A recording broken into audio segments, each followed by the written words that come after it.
Let's start with how markets evolved. Traditional exchanges used order books, buyers and sellers posting bids and asks. But if no one is willing to buy or sell at your price, you can't trade. Liquidity depends entirely on active participants.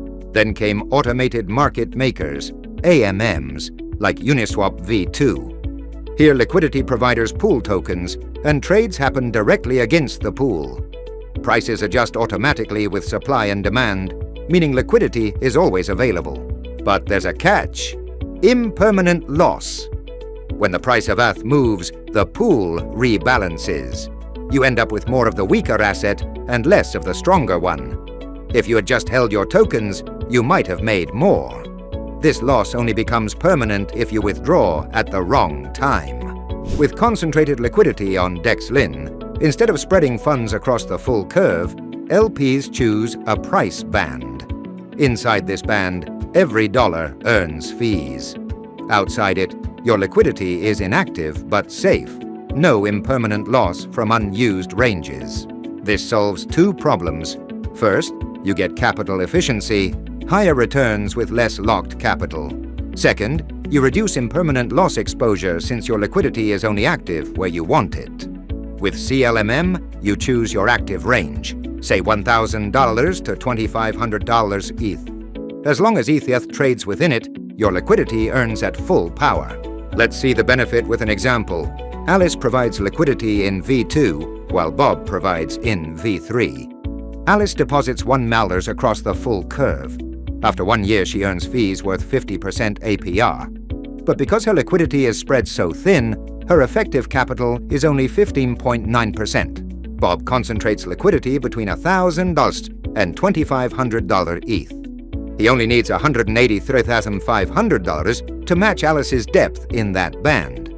After 1 year, he earns 314% APR, because 100% of his liquidity was active.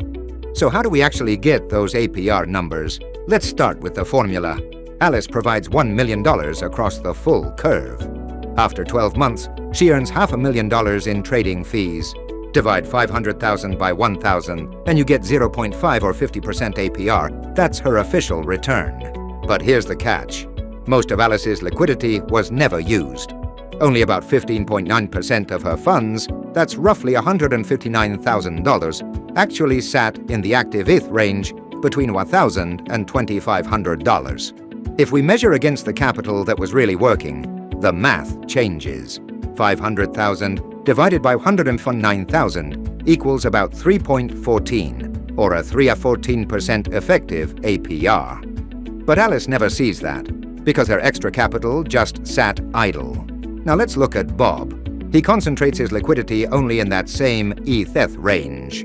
To do this, he needs just $183,500, almost the same size as Alice's effective portion, but no wasted capital.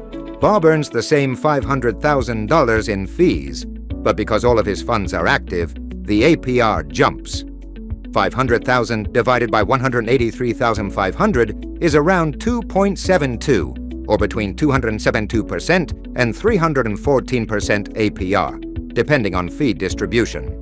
That's why Bob's APR skyrockets compared to Alice. Same trades, same pool, same fees, but Bob locked far less capital, and every dollar worked at full power. That's the power of concentrated liquidity. Higher efficiency, more rewards, and control over your exposure. But remember, if price leaves your chosen range, your liquidity stops earning fees until it returns. On DexLin, CLMM makes you a precision market maker. You decide where, when, and how your capital works. More efficient, more flexible, fully decentralized.